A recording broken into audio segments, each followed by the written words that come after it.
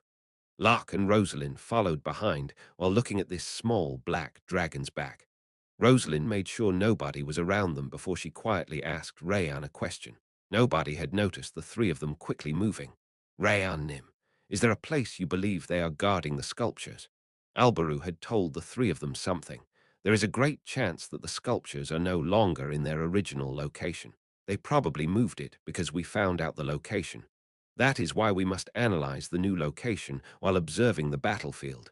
No, we must find it. Rayan recalled those words as he started to speak. The black orb with the human shot up into the air while destroying the underground. It was quite a large explosion and destroyed the ceiling of the underground area. Rosalind immediately added on.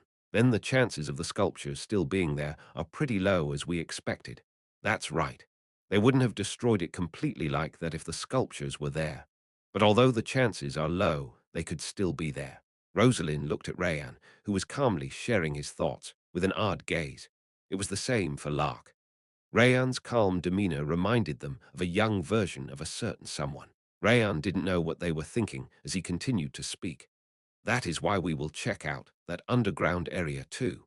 Rayan's eyes turned toward where Albaru, Iruhaben, and the others were fighting in the distance. The sculptures had originally been in the underground area around that battlefield. However, there was a building that was on the way back to that battlefield. His chubby paw pointed at a building. We will check out that white castle first. It was oddly quiet, and there was no light coming out of the building.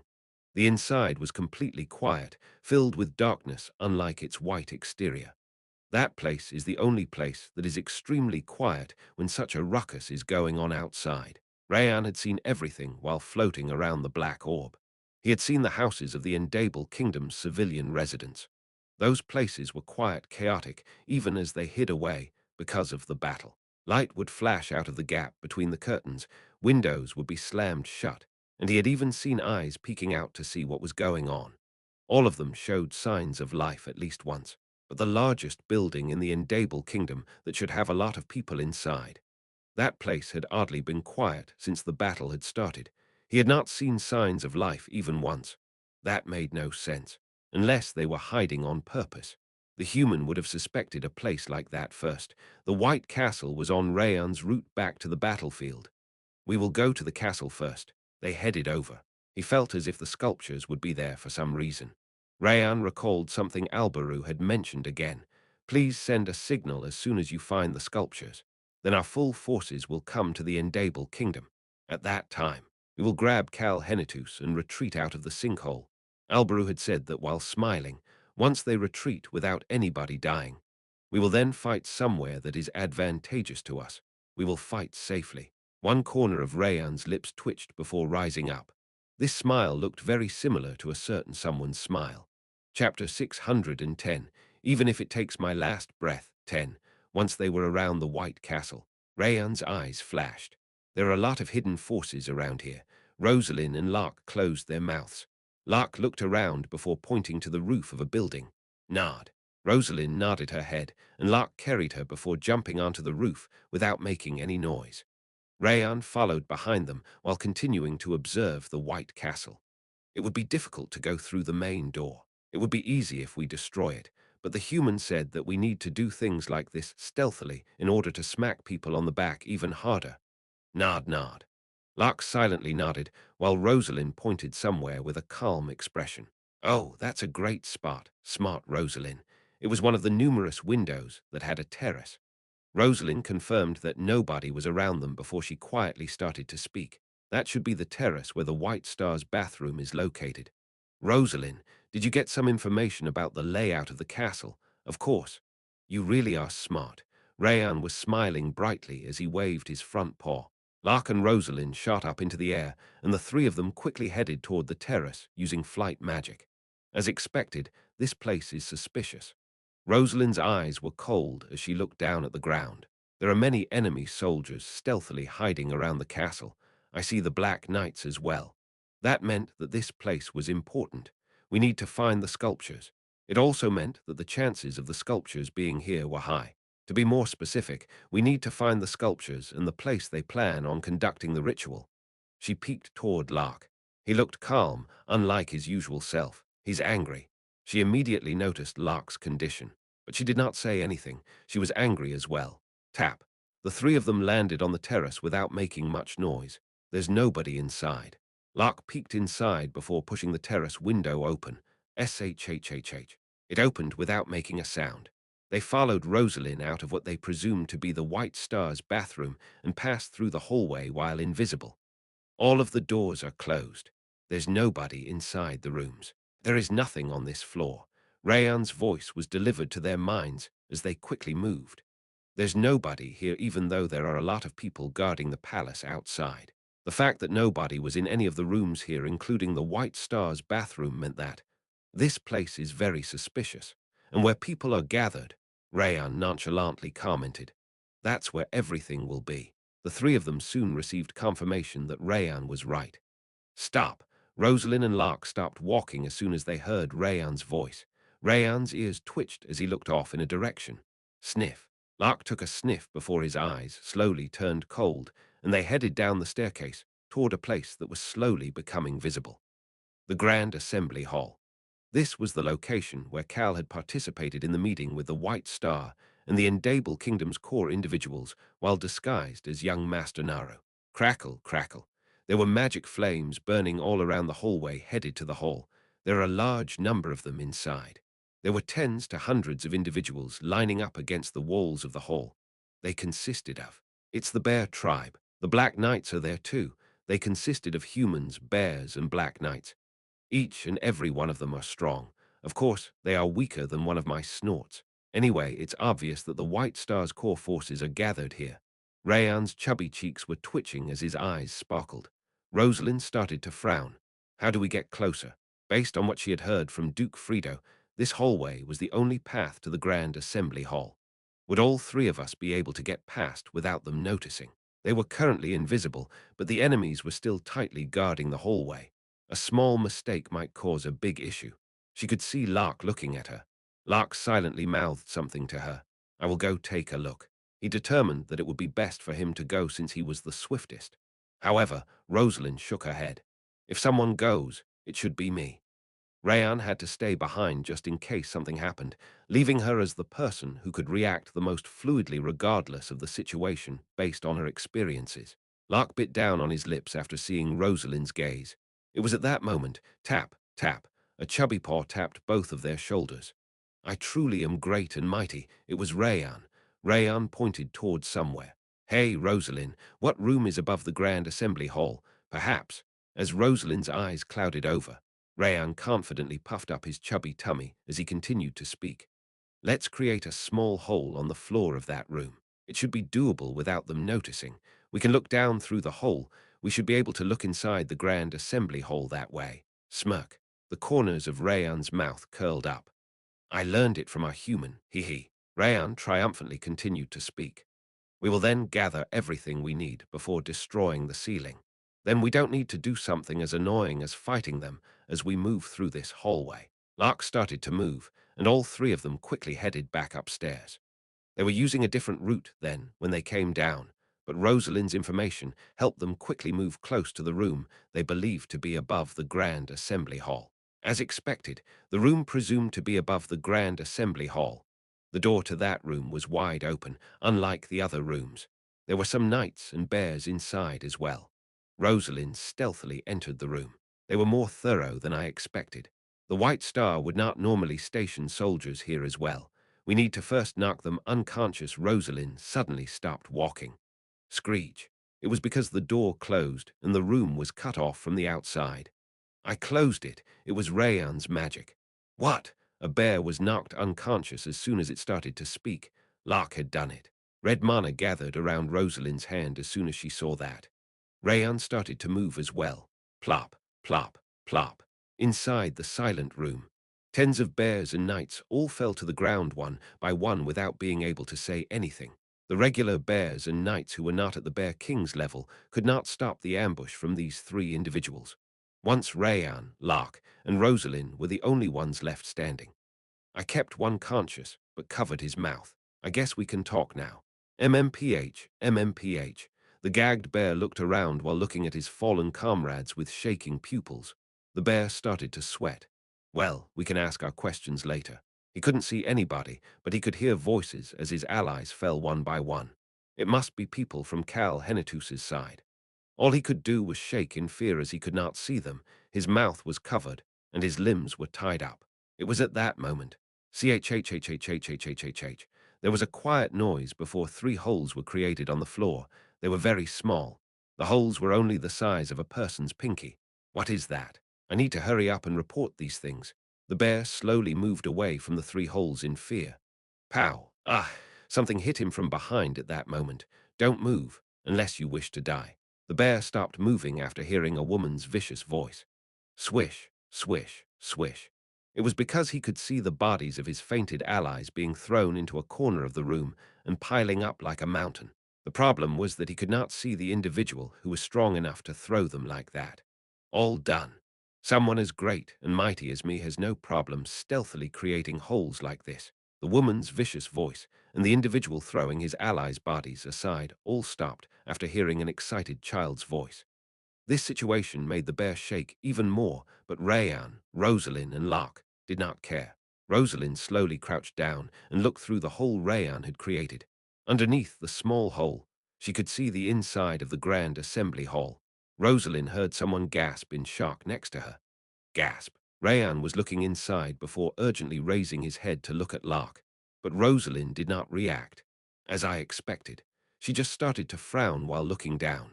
The Grand Assembly Hall. A large number of enemies were stationed inside that room. Warriors, swordsmen, archers, mages. The core of the White Star's forces was all stationed here. The Bear King and the Lion King. She could see the 2 of them as well. And at the center of the assembly hall, there were 8 sculptures. They looked exactly as Alberu had described them. There was also something else. Rayan looked toward Lark and started to shout, "This is weird. Why are there children?" On top of the altar with the sculptures, there were unconscious children who were chained up. They look like children of the wolf tribe. Rosalind clenched her eyes shut after hearing Rayan speaking anxiously. I didn't inform Rayan Nim because he is still young, but I will tell the 2 of you just in case. Rosalind recalled what Alberu had told her. Duke Frido told me something. She saw that Alberu was talking to her, but his gaze had been focused on Lark, who had been awkwardly sitting down. That let her know that Lark was the focus of this conversation. He said that the White Star gathered seeds that have been disowned by the guards. Lark, who had been finding it awkward to be in the palace, had turned toward Alberu as soon as he had heard that. Races that have been disowned by the guards. The wolf tribe was one of those races. That was why they could neither use potions from the temples nor any items infused with the power of the guards, whether it was vampires, dark elves, etc. There was a guard that opposed each of these special races. Those races were said to be disowned or despised by those guards. That was why they were weak against that guard's divine items. But there were only a few races that were disowned by all guards. I heard from Cal. He said that Arm attacked the Blue Wolf tribe at one point. They killed the adults and tried to run off with the children. That was a memory Lark could never forget. That was when he had lost his family and the others in his village, with Mies and around 10 or so other children being the only survivors. It was all thanks to Choi Han and Rosalind, as well as Cal and his other new family members. Apparently, those attacks happened to wolf tribes all around the western and eastern continents, and not just to the Blue Wolf tribe. The White Star was gathering people disowned by the guards, especially children. Lark's complexion had turned pale after hearing that. Lark. Alberu had firmly grabbed Lark's shoulder at that moment. That was the first time Alberu had spoken directly to Lark and been so close to him. Lark, there are wolves that are still alive. Lark had suddenly felt his back go cold before he had snapped out of it. They are the ones Duke Frido managed to secretly save. He moved independently to steal away some of these seeds from the White Star. He said that there are about 5 tribes or so. Duke Frido could not easily stash away more than that. Saving 5 tribes had already been his limit. Furthermore, Frido modified the information they had, making it so that Arm did not know about some of the tribes. I'm sure that they are all lying low while waiting. They will come to the Endable Kingdom immediately once Duke Frido contacts them. Rosalind raised her head. She was still thinking about what Alberu had said to Lark. Duke Frido said he doesn't know why they are called seeds. It seemed like the chief priest knows about it, so we believe it might be related to the sculptures. She could see Lark in front of her. His fists were clenched so hard that his hands had turned white. Lark looked the same as he had looked while talking to Alberu at that time. I hope you can help us rescue the captured wolf children. You know the most about wolves among all of us. And now, bluish-silver fur was growing on Lark's hands. He was going berserk silently while being filled with anger. Rosalind looked at him and started to speak. Sculptures located. Once Rayan turned toward Rosalind, I'm shooting the signal flare. And we will immediately destroy the ceiling and infiltrate before stealing the sculptures and saving the wolf children. Rayan immediately channeled his black mana. His shock was slowly being replaced with rage. I will destroy the ceiling. As the angry dark blue eyes looked down at the ground, Rayan could see Lark slowly starting to get up. Rayan Nim, I will destroy it. Rayan could feel a calm but violent emotion roaring inside Lark. Rayan Nim, please protect the children. Lark's finger pointed down. Please put a shield around the altar with the sculptures and the children so that the enemies cannot get to them. Rayan happily agreed to do as Lark asked. Sure, Lark, we will do as you say. Rosalind started to speak as soon as their conversation ended. Then I will shoot it now. Red mana gathered around both of Rosalind's hands. MMPH, MMPH. The bear curled up in fear once again after seeing the red mana that looked as if it would explode. Ah, just when did I lose consciousness? The moment the enemies who had become conscious because of the roaring mana saw the dark red mana. Here I go. The large wolf man's fist slammed down on the ground. Bang! A loud explosion that made them question if Lark had always been this strong echoed in the area. Crack, the ground is breaking. Ah! The enemies who had returned to their senses started to scream that enemies had appeared. Barang, the ceiling above them broke this time as a red flame shot up. A fancy signal flare shot out of the white castle and into the sky. Boom! Boom! The debris from the destroyed ceiling started to fall into the grand assembly hall, but they could not touch the altar with the sculptures and the children. My shield is the best. Rayan's black shield was firmly covering the altar with the sculptures and the children. Shoot! Everybody, prepare to attack. One of the enemies shouted as Rosalind slowly descended. She had stopped being invisible at some point. Her eyes focused on a middle-aged man. He was Dorf, the Lion King. Cal Henitus's allies are here as we expected. I presume you are the mage, Rosalind. But there was someone who landed before Rosalind and Rayan. He also stopped being invisible. Boom. The individual who landed with a noise that made it seem as if he was very heavy slowly stood his tall body up straight. There's no need for you to look at my sister, nor know her name. Larkhand landed in front of Rayan's black shield. You will all die here today. He said that while looking at the Lion King and all of the enemies inside this large assembly hall. He then reached his hand out. A bracelet that looked similar to the white necklace on Rayan's neck was around Lark's arm. It was the present Lord Sherritt had given to her disciple who was going to a big battle and to save his race. Swoowash, they heard the sound of the wind. Both of Lark's arms moved at the same time. Something appeared in his two hands. Boom! A large shield that suddenly appeared slammed down on the Grand Assembly Hall's floor. Lark and his shield. They resembled a mountain. That's right. This is the end. Rosalind elegantly landed next to Lark. She smiled as she continued to speak quietly as if she was whispering. Our allies will come. One of the enemies who had raised his head started to shout. Eye in the sky, there are skeletons, in between night and day. As the short period of dawn quickly passed by, they could see through the destroyed ceiling that there were white things that were gathering around the red signal flare that was burning like the sun. Bones. They were skeletons. There were also black threads connecting all of those skeleton monsters. The enemies thought of a single person once they saw the threads. Necromancer. The skeleton monsters covered the sky. There was a black skeleton wyvern with bright black eyes at the starting point of these threads. The master of this skeleton monster army was on top of that skeleton wyvern's back. Mary. She was here. She was one of their allies who had come after seeing the signal flare. There was a video communication device in Mary's hand. She looked down. She could see the spear knight in black armor. That spear knight raised his head and looked up at the sky. Mary could tell that he was looking at her, although the helmet prevented her from seeing his face. There should be a video communication device inside the spear knight's armor as well. The spear knight. Alberu started to speak. His voice traveled through the video communication device to the video communication device in Mary's hand. Drag it up, drag it up. Alberu had to defend against the White Star's sword as soon as he shouted that. These bastards. The White Star started to look anxious. He seemed to have realized the purpose of this flying skeleton brigade and the black threads. Mary's masterpiece looked like a large moving net, the thing that this net would drag up. There was only one thing: smile. The corners of Alberus' lips went up. He shouted once more, "We will grab Cal Henitus and fly away." They were not just stealing the sculptures, the black orb with Cal. They would take that with them too.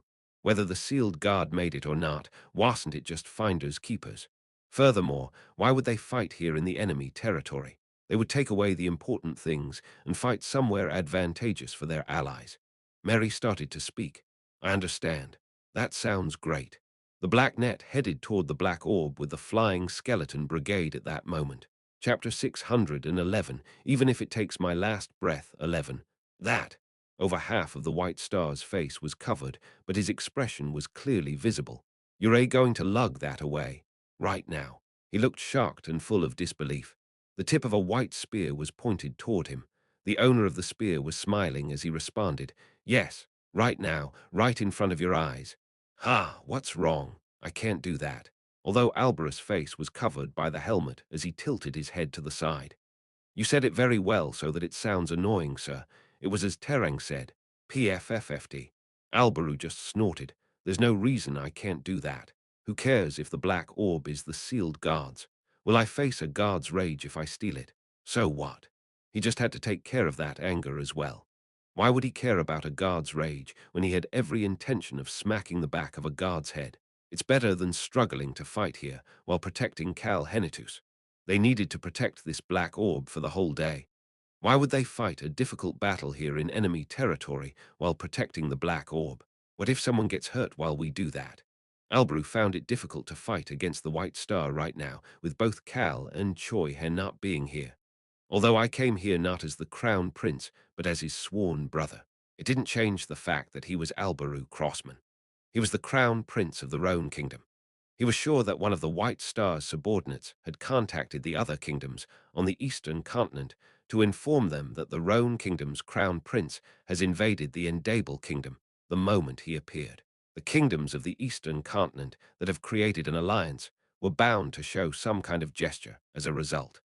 They would either send reinforcements to the Endable Kingdom or put pressure on the Roan Kingdom. That is why this is a fight against time. Both sides were in a fight against time right now. This battle will become more difficult for us the longer we stay here. On the other hand, the enemies will benefit the longer they keep us here. In that case, it was better to take it and run. We will head back to the Roan Kingdom on the western continent. That was a place where Albrew Crossman would have the upper hand over the White Star and be extremely strong even without fighting. But to give that up and fight here, why? Why make it difficult for ourselves? We need to head to a safe spot first if all of us are to survive. Cal had the same thoughts that Alberu was having. My goodness, my dancing and I have very similar thoughts in this regard. That was why he didn't want to let Cal be a slacker in the future. He wanted to keep Cal next to him as a prime minister or a commander. But I'll still make sure to let him be a slacker, that unlucky bastard. I can at least do that much for him. It was at that moment. Barang, through the hole in the white castle created from the signal flare. White light burst out of that hole and shot up into the air. A black aura followed behind it. Those are. Albrew started to frown. He was sure that they were the powers of light and darkness used by the Lion King and the Bear King. The two of their powers were headed toward Mary's flying skeleton brigade and her black threads. Smile. But Alberu was still smiling. As the light and darkness shot up, "I've been expecting this." Mary's robe started to flutter.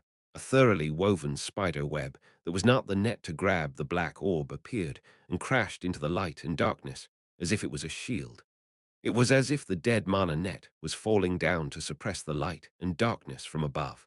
Alberu knew how strong this net, that did not look very sturdy, actually was. He said that she was as strong as Choi Han. This necromancer was said to be able to defeat Choi Han 5 out of 10 battles. She was said to be the strongest warrior, but just had not had the right conditions to fight properly. That's what Cal Henitus told me. Cal had said that they must bring Mary with them to the large-scale battle against the White Star on the eastern continent. The necromancer wanted it as well. She had wanted to fight. She had been preparing for 3 months to fight. Of course, Mary was not strong enough to take on both the Lion King and the Bear King at the same time. That was why that net shield would not be able to block both powers. But Alberu knew what would happen. He knew that another strong individual would finally start to unleash her power. Bang! The net shield. The moment it crashed into the light and darkness, Alberu could see a red strand of light shooting up from below. It looked like fire. No, this light shot up like a radiant sun as it shot up to attack the light in the darkness. Rosalind. It was Rosalind's power. Rip. The black net shield started to rip. The radiant red mana disappeared as well. However, the light and darkness had disappeared after being suppressed from above and below at the same time. I am going back to grabbing it. Mary's flying skeleton brigade, and Net quickly started to move toward the black orb again. The Bear King was watching this from inside the White Castle. My goodness, they planned quite an interesting show. Bear King Searu turned toward Rosalind as he sarcastically said that. SHHH. The aftershock of the explosion removed Rosalind's hood at that moment. Flutter, they could see a necklace once the hood was removed. It was a large and funny-looking necklace that looked as if a child had tied large pieces of candy together to play around. But their expressions stiffened once they saw the necklace. This was especially true for the black mages stationed inside the castle. Holy shoot. Magic stones. How can she have highest-grade magic stones around her neck like that? The funny-looking things on the necklace that resembled large pieces of candy were all highest-grade magic stones. They were all the best of the best highest-grade magic stones at that. Rosalind had an elegant smile on her face. Alberu had told her something yesterday. That is what Cal told me. What is the point of saving them? Are you going to eat them? He's such a disrespectful little punk. I guess it makes sense to use them rather than to eat them, as he mentioned. This accessory of hers was something she liked more than anything else. She caressed the highest-grade magic stone necklace as she gracefully started to speak. I can fight without worrying about money because the roan crown is supporting me like this. This was actually from Alberus' personal fortune.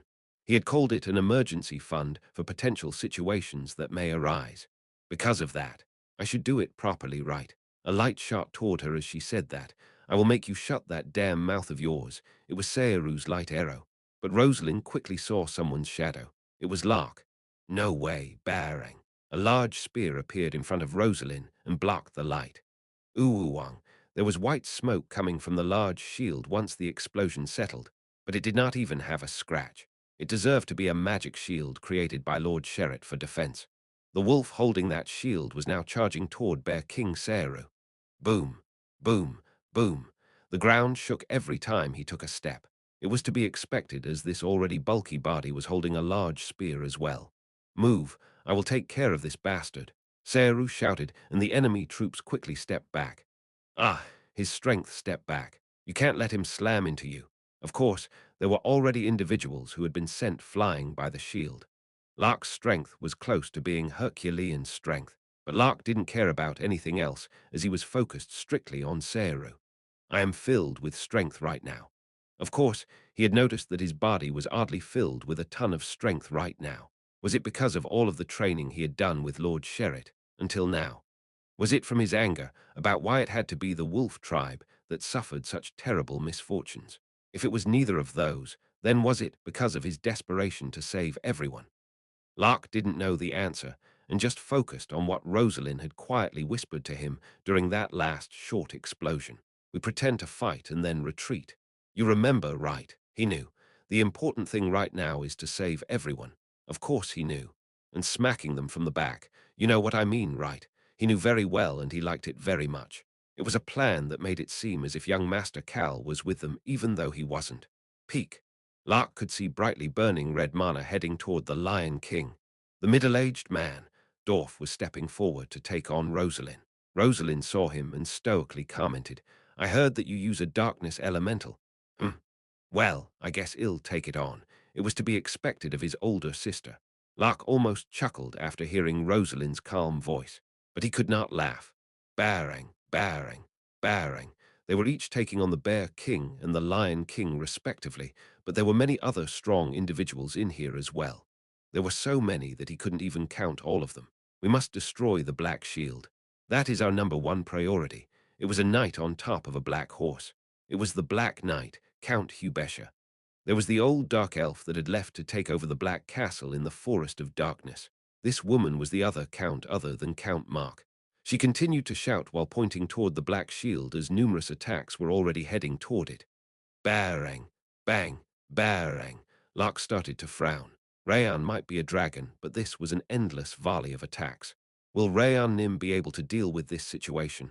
The moment Lark had that question. Hey, Rosalind Lark, can you see it? I truly am a great and mighty dragon. My shield is as strong as our human's shield. Hee hee.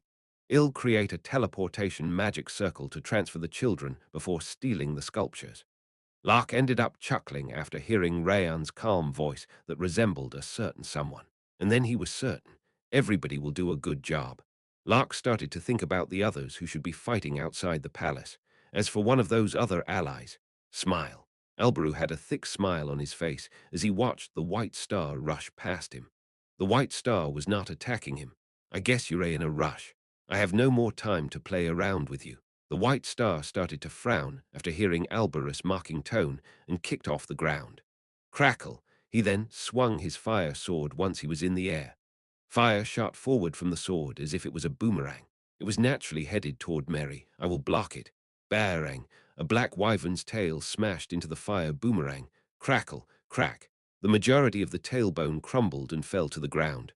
Smile! As the white star started to smile in response. Mary's hand showed itself from underneath the robe.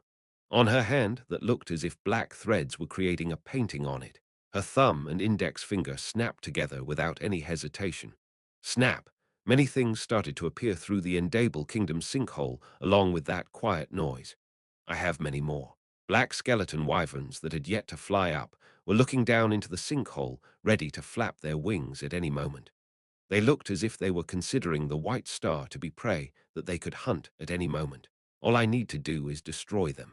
The smile on the white star's face did not disappear. The fire sword started to swing all around him. Crackle! Numerous fire boomerangs appeared and started to charge toward the net from multiple directions. Mary immediately sent the black skeleton wyverns flying to block the fire boomerangs.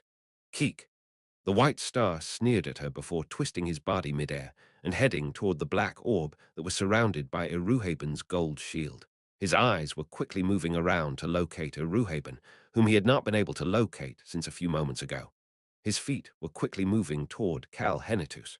It doesn't matter where the ancient dragon is located. Squeeze, his hand clenched tightly around his sword. He was giving off the will to slash through that shield and black orb at any moment. It might make things a little more difficult, but even if it means we need to make some changes to our plans. Definitely, I will kill Cal Henitus, says who. He heard Albrew Crossman's voice below him, PFFFD. The white star responded while laughing. Me. Albrew Crossman could not defeat him if he used his full strength. That was why he didn't need to pay much attention to Albrew. It's not a good idea to ignore me. He heard Alberus' voice again, but just ignored it. There was no need to listen to him as he was in a rush. The white star's body headed toward the black orb without any hesitation. He was only wary of a surprise attack from the ancient dragon, Eruhaben. Yes, that was what he had thought. However, the white star let out a groan. His gaze headed down. He looked toward his right foot. Chhhhhhhh. There was a white chain wrapped around his ankle. It felt as if it was trying to squeeze his ankle until it exploded. Where? Where had such an attack come from? I didn't even feel any mana nor anything. The white star's eyes followed the chain until he saw a black helmet. He could also see the white spear in the black armored person's hand. Chhhhhhhh, the white spear. The head of the spear had split open and released the chain. You are finally using me, sir. Terang's voice was still emotionless, but it sounded oddly happy. Terang continued to speak to Alberu. The unbreakable spear. I will show you the perfect form of the omnipotent weapon, the first of my 3 special abilities. Alberu Crossman-nim. As long as you wish, any weapon in this world. No, please let me correct myself. You are able to use any weapon that exists on Earth 3. Alberu pulled the spear. That made the chain tighten around the white star's ankle, making him unable to move. Sir, as you already know, a human without any weaknesses will always win. This weapon that cannot be ranked. This X-grade unbreakable spear will turn you into a warrior without any weaknesses. The corners of Alberus' lips went up more with everything Terang said to him.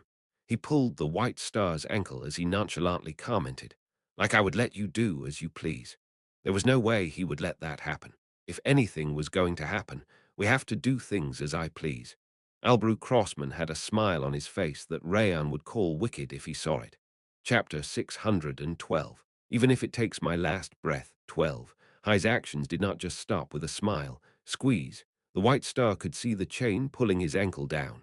Ha! The White Star let out a short sigh. It was because he saw Albrew pulling the chain. You want a battle against me with physical strength? Did you really just say that? He raised his hand with a smile of disbelief. His subordinates responded to his signal.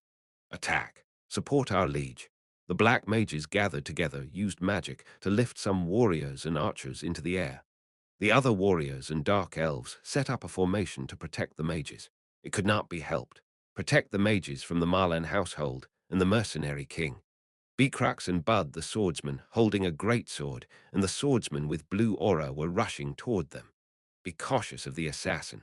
There was also the assassin who was so stealthy that they had not even seen him once. Ron Marlen was coming for their lives. The black mages, who were now protected by the warriors, started to cast attack-type magic spells. Attack! One person shouted loudly, and numerous attack spells shot up into the air. Our focus is the necromancer's monsters. Mary responded at that moment. That is an error in judgment. At that moment, sniff. The mercenary king took a short sniff. Wow, so strong. Esme quietly mumbled that. Mary motioned to her skeleton wyverns. This level of attack is light. Black threads stretched out in the shape of music staves, and her monsters started to move on top of them as if they were the notes. They would be making up the introduction if this was actually a song. It is a completely error in judgment if you believe this is enough to defeat me. 3 months. Mary was used to waiting and pain, but it had been a very long time. It was because her heart had been hurting. That was why she used that time very efficiently. These past 3 months were enough for her to absorb all of the dead mana she had gathered while moving around with Cal and make it hers. I am strong. Bearing, one of the white wyvern's tails split an attack spell in half. Bearing. Another wyvern's sharp claws blocked an archer's arrow and, of course, killed the archer. Boom! One large wyvern's body descended to the ground. Its jaws that were made of bones opened to reveal its sharp fangs as Bud started to shout with joy. Sweep them away. It happened exactly as he had said. The skeleton wyvern headed toward the enemies following the black thread, following the will of its master. Ruwuor, dodge it, protect the mages. Duck, there are more coming down. The White Star's subordinates looked up after hearing a shout. The sky was getting brighter as night was ending and morning was coming. It looked as if there were black stars falling to the ground. There were not too many of them. The problem was that they were not stars.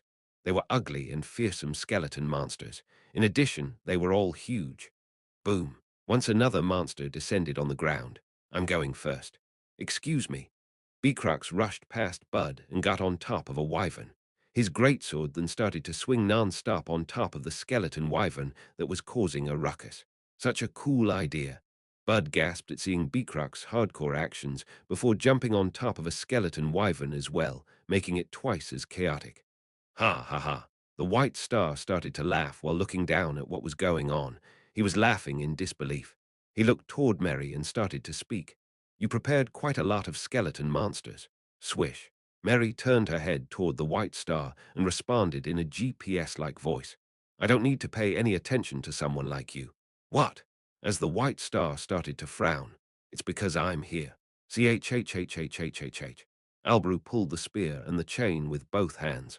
The White Star's body staggered, and he started to move downward. You wish to go up against me in a battle of physical strength. The White Star's gaze changed. How laughable. CHHHHHHHH. The White Star grabbed the white chain around his ankle. He then pulled. Ah! Alberus' eyes instantly opened wide at his opponent's strength he could feel through the chain. The chain was extremely taut and not moving in either direction. Alberu looked out through his helmet and made eye contact with the White Star. The White Star started to speak at that moment. I am removing the restriction. The White Star pulled on the chain once again after saying that. How? How could he be so strong? The taut chain started to move toward the White Star as Alberu felt as if he was being swept by a large wave. Duck. Alberu could feel his body being lifted up into the air. I didn't know there would be such a huge difference in strength. Alberu couldn't do anything once the White Star started to use his true strength. Oh my. Terang started to quietly speak as if it was mumbling. It seems as if using the chains to fight was a mistake, sir. Albaru Crossman Nim, you are weak. Duck, as Albaru started to frown. The white star started to swing the chain with a stoic expression. I think you should get some air. The chain floated up into the air and made a large arc. Ah! Albaru's body followed the chain through the arc, and the sinkhole's wall was at the end of the arc. Although it was called a wall, it was where the homes of the Endable Kingdom's residents were located. I'm going to crash into those buildings at this rate. It looked like an obvious conclusion for Albaru to crash into those buildings, since he could not let go of his spear. Ah, withdraw. CHHHHHHH. The white star could see the chain in his hands instantly get smaller and escape his grip as soon as Albaru shouted. The white star laughed and turned his head after seeing that. Ure next. He then started to head toward Mary. The white star was moving much quicker than earlier as he approached her. Crackle, the sword in his hand, was crackling like magma, looking much more dangerous than earlier, as if it would destroy anything it touched. It's much better now.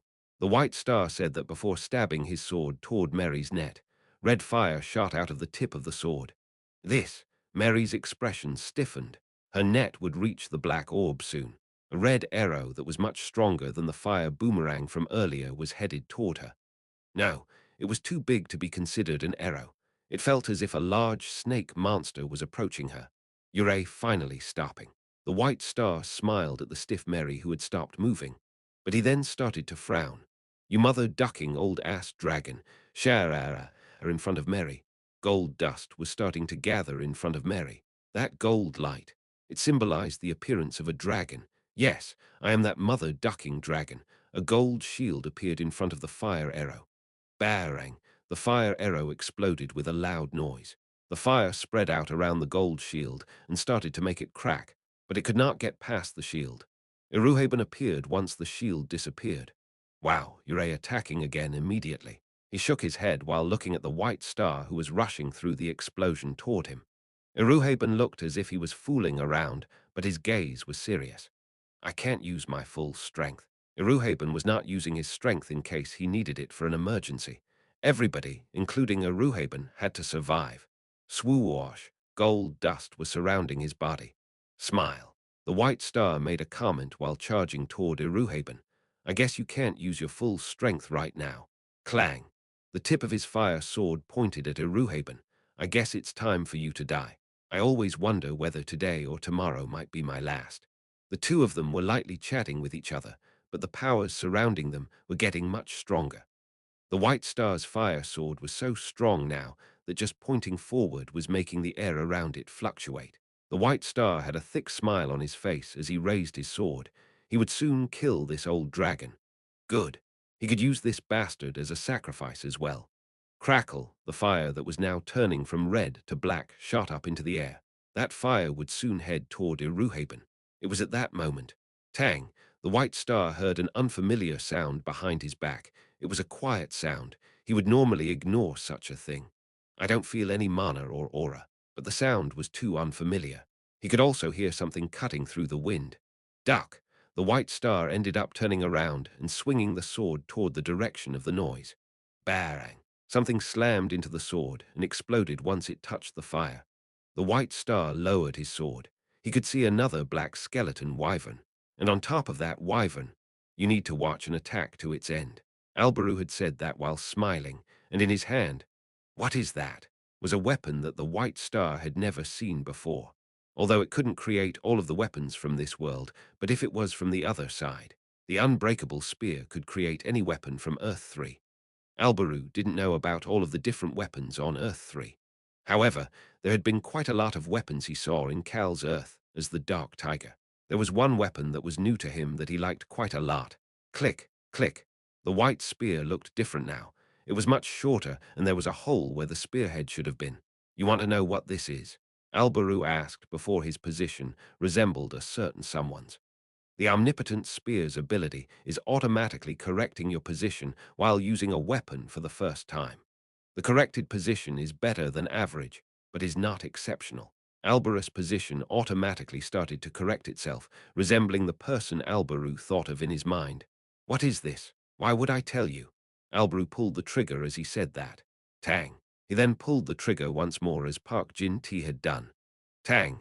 Two white bullets started to fly toward the white star. If the chains won't work, he just had to use something else. I can also fight together with someone else as well. Alberu could see Iruhaben attacking the white star at the same time he shot the bullets. Shoot! The white star started to frown after being attacked from the front and back at once. The two of their attacks. He could easily block them using his water wall. But that was not the issue. The problem was what the necromancer would do while he was defending against these two bastards. That was the issue. That issue ended up turning into reality. I got it, as Mary quietly mumbled. The net made of black threads and flying skeleton monsters reached the black orb and quickly started to surround it. Alberu shouted as he watched. Drag it up. Mary's net caught a big fish and quickly started to shoot up into the air. It was moving away from the white star, moving away from all attacks. It was moving the big fish, Cal Henitus, to a safe spot. Iruhaben Nim. Yeah, the others who were still here would now do their best to make sure that no trash got into that net. We will hold you back. Alberu pointed the gun at the white star again. Crackle, crackle. The tree trunks that were much wider than a person were crumbling left and right. Bang! The ground started to split again. A monster with blood in its eyes quickly entered the split ground to hide. The yellow monster is escaping. ... It looks like it is retreating for now. Lee Su-hyuk walked over to Choi Han after hearing the shouts around him. Is it retreating for now? That seems to be the case. The yellow head had dug through the three trunks and escaped underground. But it will return soon. It will be back before the day is over. I guess we will get a short break. Choi Han and Lee Su-hyuk then followed Kim Min-ah to the top of a tree nearby. Cal was standing there. Chapter 613. By 1. Kim Min-ah stopped walking as soon as she got to the watchtower on top of the tree. Someone moved past her. Are you okay? It was Bay Pa-rum. He used his wind to be the first to reach Cal. But he too stopped walking as Kim Min-ah had done. I in such a state, my goodness. Bay Pa-rum and Kim Min-ah could see Cal, whose entire face and body were covered in blood. They were at a loss for words after seeing Cal's pale face and limbs that were shaking from blood loss as he weakly leaned against a tree trunk. They could clearly see the pitiful appearance that they had not been able to see from a distance. Rak Su-hyang. They heard a calm voice at that moment. Kim Min-ah and Bay Pa-rum could see Choi Han calmly walk past them. He looked quite used to this. Choi Han crouched down next to Cal, who was being supported by Choi Young-soo. Rak Su.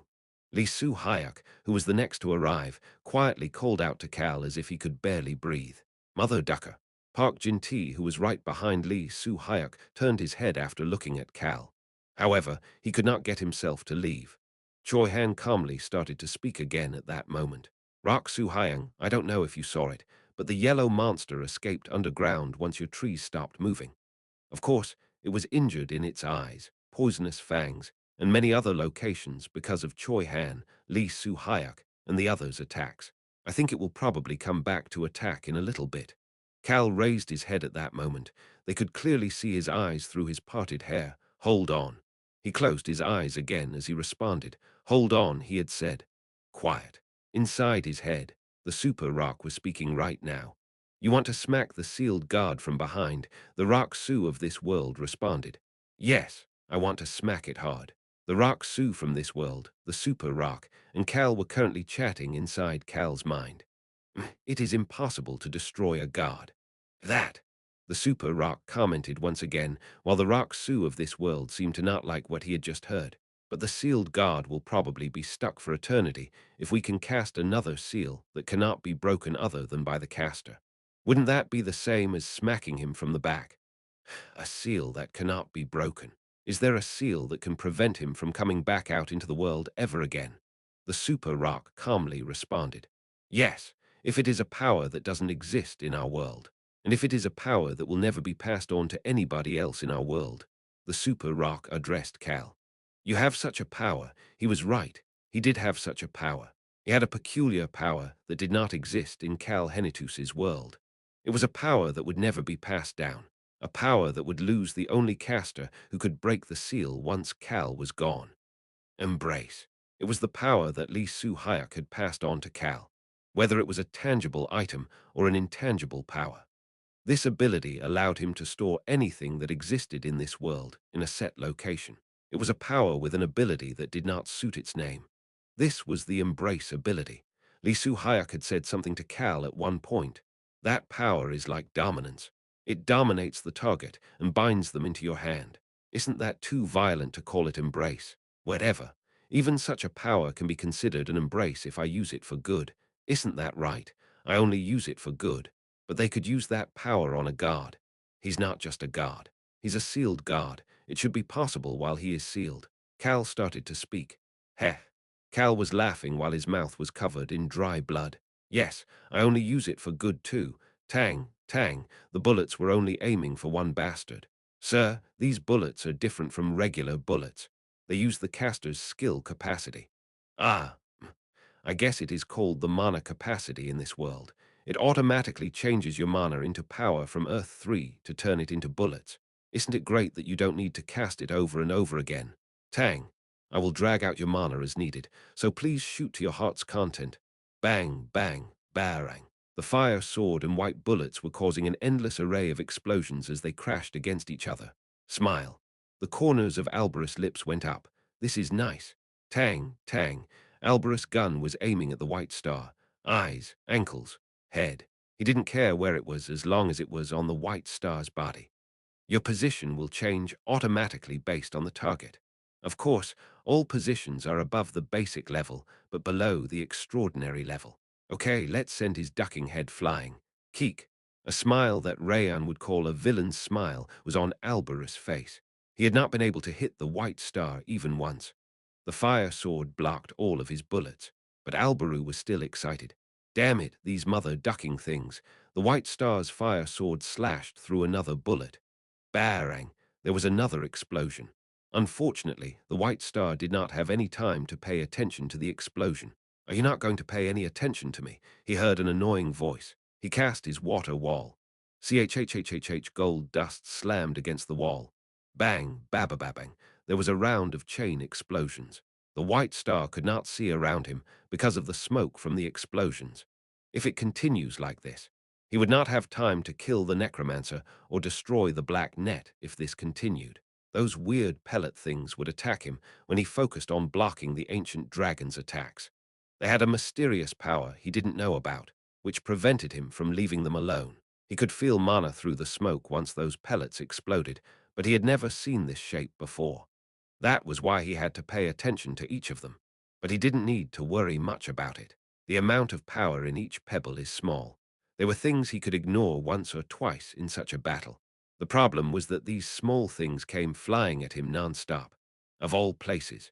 The other thing was that they were only aiming at critical locations. Eyes, head, ankle, etc. They were aiming at places he couldn't afford to get hit right now. But he couldn't use his water wall to defend against them because of the ancient dragon's attack that would come right after. Duck, even with these annoying bullets, there was something else that was frustrating the White Star the most. Why don't they fight properly? Alberu Crossman, Iruhaben, even the necromancer and the skeleton monsters that were running away as quickly as possible. None of them were fighting with everything they had. The necromancer not doing so made sense as she needed to escape with Cal, but Alberu Crossman and the ancient dragon were both using small amounts of powers. It was too weak to be called their full powers, but it was strong enough that he could not take care of both of them at once and chase after the necromancer. Furthermore, Alberu was using those white pebbles to ambush him. The white star had a serious frown on his face underneath the mask. These fly-like bastards, they were getting on his nerves quite a bit. Oh, Iruhaben launched a spear made of gold dust as he gasped. He then had a benign smile on his face. That's correct. That is our formation for this battle. Annoying you. Iruhaben was openly saying that their goal was to annoy the White Star. You're quite smart. He praised the White Star and smiled brightly. Duck, barang. The White Star used the water wall to block the gold spear before using his sword to block the front of his neck. Tang. A white bullet caused a small explosion. The White Star's face turned cold at the same time. The anger on his face had disappeared. Iruhaben stopped attacking for a moment and looked at the White Star after seeing this suddenly calm expression. The White Star started to speak after seeing his gaze. Do you really think I don't have the power to suppress both of you when you are not fighting at full strength? Iruhaben crossed his arms and answered that question. You'll need to use enough strength to flip this whole place over in order to do that. Smile. The white star started to smile. I don't care whether this place is destroyed or not. Do you really think that it is important to me? Uang, a large amount of power, started to gather with the white star at the center. If that power condensed a few times before exploding, the Endable kingdom would turn into rubble. This power looked ready to take away the lives of all of the Endable kingdom's residents who were hiding in their homes before they could see the morning sun. Iruhaben's expression stiffened as he started to speak. You're bluffing. What? Iruhaben shrugged his shoulders. I saw the chief priest running away. The chief priest. The white star flinched after hearing that name. He escaped quite stealthily, but in a rush. That should mean that there is something here for the chief priest to protect. Chief priest Jersey had escaped as soon as Mary appeared. Iruhaben had seen him running away. But what? You're going to destroy this place. The chief priest. The white star was about to say something, but stopped himself. The ancient dragon would not have been able to fight with me here if he tried to capture the chief priest. Who chased after the chief priest then? The white star started to look around. He scanned the area under him. Beecrox and Bud were causing a ruckus down below. That was why he had not realized it. The Marlin Patriarch. The Marlin Patriarch. He could not see Ron Marlin. He seemed to have been hiding in the shadows while attacking the White Star's subordinates until just a moment ago. But none of his subordinates were being attacked by him anymore. That meant that Ron Marlin was not here. That was the truth. Through a different video communication device located inside Alberus armor, we are currently chasing him. Glenn Pofe, the mercenary king's close friend and a highest-grade mage. He had snuck in when Necromancer Mary had appeared and was currently stealthily moving while tracking someone. As for the person who left those tracks, tap. It was actually not a person, but Hang who was on Ran's shoulder. Ran was not the only one who had disappeared from the battlefield. Ran Marlin was extremely skilled in stealth. 3 months ago, when Cal had just been imprisoned inside that black orb, the siblings had come to find him. We want to learn more. Want to learn, Naya. On had looked at him with clear eyes that resembled Cal's eyes, while Hung was next to her smiling as brightly as young Cal used to smile. Learn what? When Ran asked that question, things we would be good at. Grandpa, you know what that is, don't you? I'm sure you know, Naya. On and Hung. The two of them had decided to get stronger after seeing Rayon practice and research even the most basic of magic spells over and over. That was why they went to find someone who could teach them properly. They needed someone who knew the traits of the cat tribe and had similar abilities. Furthermore, it needed to be someone who was knowledgeable about other abilities as well as had a lot of first-hand experience. In addition, they needed someone who would teach the still young Hang and the now growing on at their proper levels. Finally, they needed someone who would accept them and their powers just as they are. On had been looking for such a person. After looking long and hard, she came back to the beginning. She realized that there was only one person. This person had taught them every so often in the Henitus residence and at the Hope and Adventure Loving Inn. You only taught us a little bit every time. We want to learn properly now, Naya. Grandpa, please teach us like you teach people in the Marlin household. Ran had looked at On and hung for a long time. The thoughts that had passed through his mind on the day Cal first brought these two home, and he realized that they were cats brushed through his mind again. He had never expected for them to be together for so long at that time. Ran had responded back. You want to learn like the people in the Marlin household. It will be difficult. That's okay. We will do well, Naya. That's okay, Naya. A cold smile had appeared on Ran's face. He had nonchalantly responded back. I'll teach you everything except assassination. I have no thoughts whatsoever about teaching you guys assassination. On and Hang had smiled back at him. He wanted to learn everything except that anyway, Naya. That's right, Naya. I want to learn stealth techniques the most, Naya. 3 months had passed since then. On, who was even stealthier than before, was only making quiet noises that sounded like the wind blowing by as she chased after Ran, while Hung was leaving tracks for Glenn to find. Squeeze, a small cat paw print was placed on the wall. It was covered in poison, so anybody other than Glenn who had taken the antidote. Anybody else who touched these stamps would fall asleep. Finally, as for Ran, his gaze was focused on one person. He was heading toward Chief Priest Jersey. Jersey was quickly heading for somewhere. It was at a level higher than the White Castle. He was heading to the district with the temples.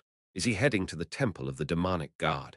Ran recalled the layout of this place he had heard from Albaru and started to move toward where Jersey and what he was looking for was located. And once he finds it, I have to make it so that the White Star cannot use it properly. Ran was taking in the situation and forming a plan. His feet would move faster as Jersey's feet moved faster. He then started to think, they should have realized that I am missing by now. Either that or someone from our side would have informed him about it. That would make the White Star get even angrier. Ran's eyes viciously flashed. The White Star did notice Ran's absence as he was thinking. Shoot! The White Star's body quickly headed toward Section 2 with the temples. Chief Priest Jersey was strong. It should be easy for him to suppress and kill someone like Ran Marlin. However, that was not the problem. Tang! A bullet flew in front of the moving White Star to stop him. His gaze quickly turned toward Albaru. Where are you going? Albaru smiled. Tang, tang, tang. He then shot out a flurry of bullets. You need to play with me. The White Star blocked the bullets and sighed. Ha! His gaze slowly looked around. The ground was a mess, and there were explosions by the castle as well. Ran was chasing behind the chief priest, and the net is all the way up there. The black orb was already out of the sinkhole. Ha, ha, ha, he started to laugh in disbelief. Albaru could see all sorts of emotions disappearing from the White Star's face at that moment. He could tell that all that was left was fatigue. How did things end up like this? Ha, ha, ha, he mumbled with a tired expression. But I can do anything over again. It doesn't matter how long it takes. His eyes started to move. Albaru made eye contact with the White Star. His eyes resembled minerals. As Albaru got the chills looking into those eyes, the White Star started to speak. You guys made a mistake. Unfortunately, you guys are unable to recover from your mistakes like I can. It was at that moment. Hey, Crown Prince. Albaru heard Rayan's urgent voice. I tried to steal the sculptures, but they won't move. Albaru started to frown. Can I destroy them? Wouldn't it be bad if something happened while Rayan was destroying them? Albaru saw it at that moment. He saw the White Star quickly starting to move. He was not headed toward the black orb nor toward the chief priest. The castle.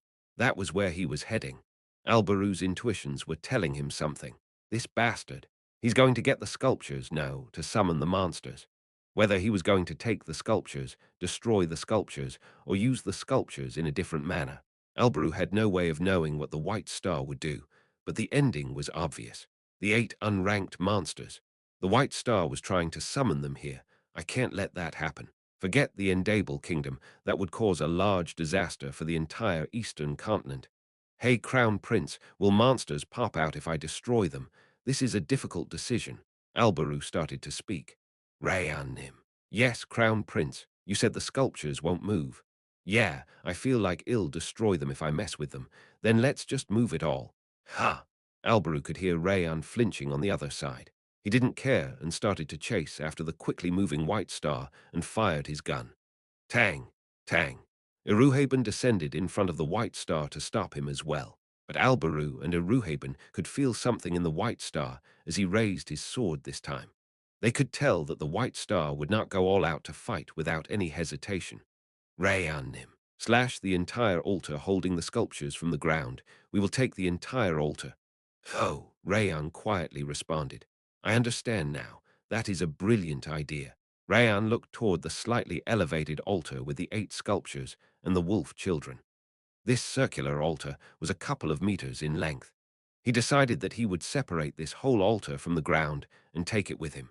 It didn't matter if it destroyed the floor of the Grand Assembly Hall.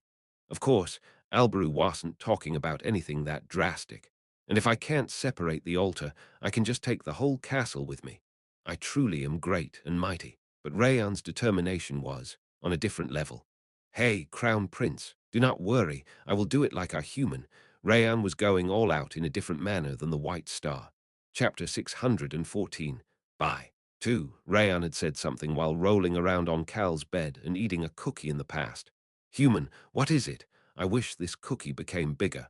Cal had answered without any hesitation while sitting on the couch. Make a bigger one. Make it. Yes. Make it big enough to satisfy you. Do it if that is what you want to do. Oh, is that okay? Cal had nonchalantly responded back. Why wouldn't it be? That's right. There's no reason I can't do it. Make it bigger. Big enough to satisfy me. As much as I want. Rayan had made sure to remember what Cal told him, since Cal had never said anything wrong other than talking about being a slacker, saying that he is going to rest, or denying the fact that he is a hero. That was why Rayan decided he would do it however he wants to do so right now and looked around. Bang! Bang! Outside the black shield. There were explosions all around the shield as numerous attacks were trying to destroy it. The chances of those attacks breaking the shield right away were close to zero. However, the shield would end up breaking if the attacks continued. I can't leave Rosalind and Lark like that. I need to hurry. Rayan quickly moved toward the largest sculpture. The wolf children were still asleep. They were still chained up, however. Rayan had carefully destroyed only a few chains binding their bodies, because he thought it would be even more difficult for the children if they woke up while he was destroying their chains and saw this chaos. The sculptures were made of something that Rayan could not figure out. He had thought that they were made of stones at first, but he realized that they were not made of rocks as he tried to steal them. His two chubby front paws each grabbed onto the leg of one of the sculptures and started to lift it up. Groan. It looked as if he would be able to lift it, however. PSSSSSSSSSS, putting even a small amount of strength into it made some dust fly up and looked as if it would break. Rayan puffed up his cheeks as if he didn't like that and started to pout. There's still a way. I can move the entire altar. Rayan moved his chubby front paws from the sculpture and placed his front paws on the altar. He then started to channel his mana around the sculptures. It was because he needed to figure out how much of the altar he needed to cut off. Ha! It was at that moment. Ha! Rayan removed his front paws in shock. Rayan then approached some other sculptures and channeled his mana near them. What is this? The black dragon's wings were curled up in shock. It's connected. The sculptures were connected to the bottom of the altar.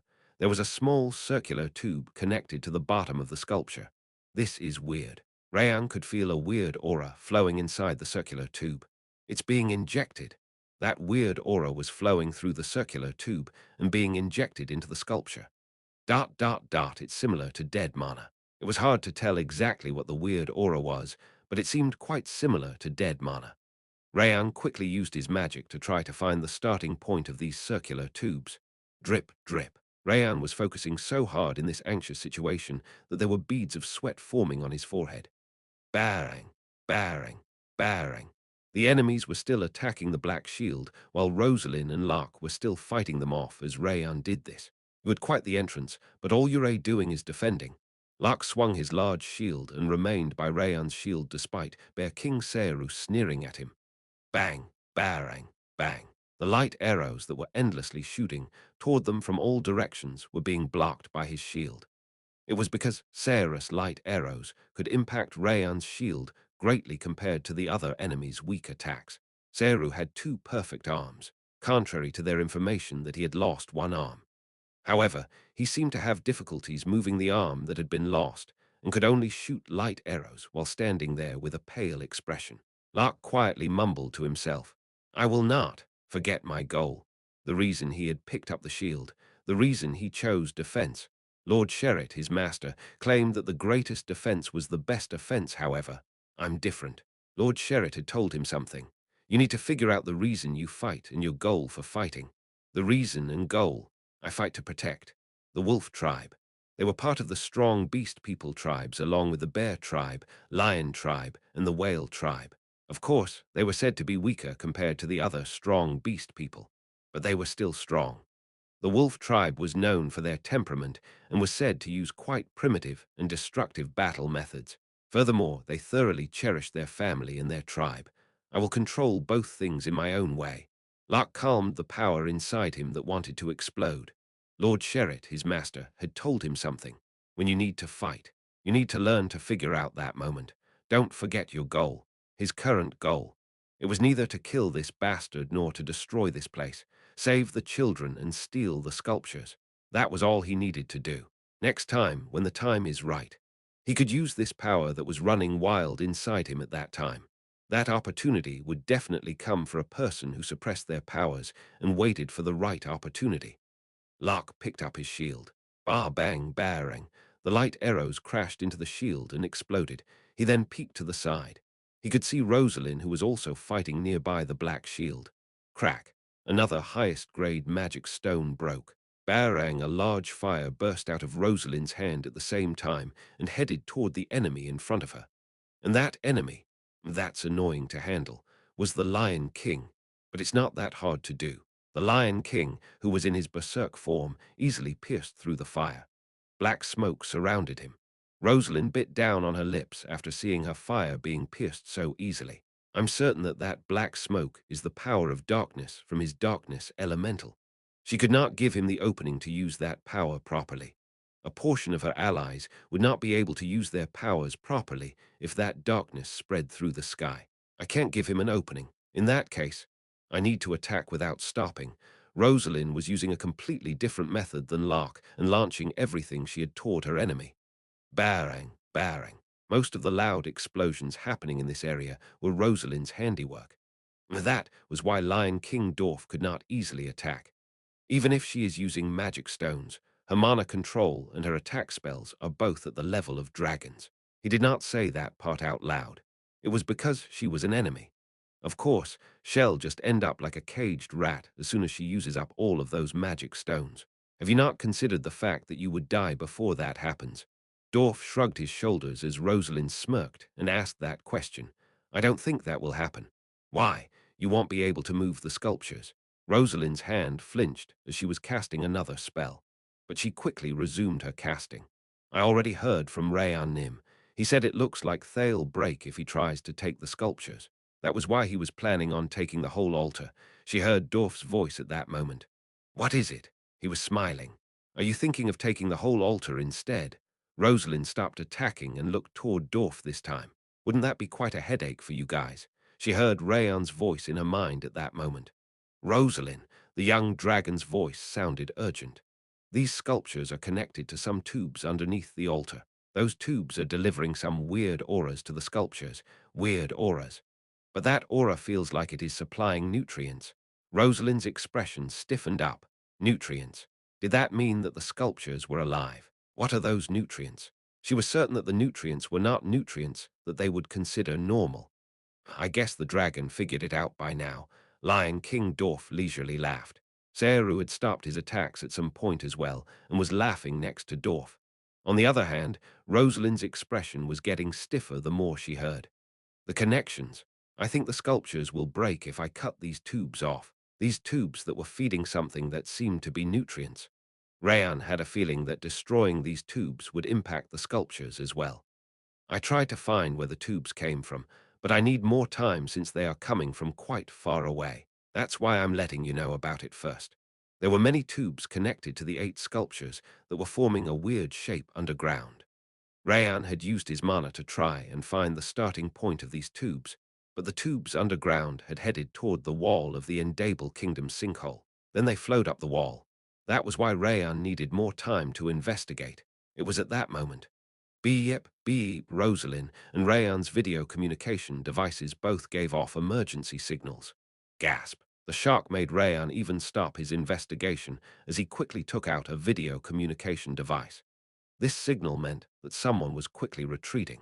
It means that someone is running away as quickly as they can.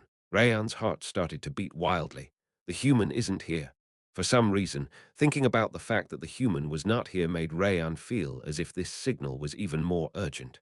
Huff, huff. He heard some heavy breathing through the video communication device. The screen was shaking so much that he could not tell what was going on. It looked as if they had the video communication device in their pocket as they urgently sent out the signal. This is bad. Rayan even stopped having his 2 front paws on the ground because he was so shocked. The person who had sent a signal to Rayan, Rosalind, Albaru, Iruhaben, and the others. Huff, we're currently heading towards Section 2, where all of the temples are gathered together. Glenn Pofe. He was the mercenary king's close friend, and where he was right now. I am urgently running away with Ran Marlin. Huff. Ran On and Hung were with him. Ran of all people was urgently running away. Furthermore, it was when On and Hung were with him. Rayan's eyes were open wide when he heard a calm voice outside his shield. Let's just go. It was Rosalind. The shocked Rayan slowly calmed down after seeing Rosalind's calm gaze. The sculptures are not the issue, Rayan Nim.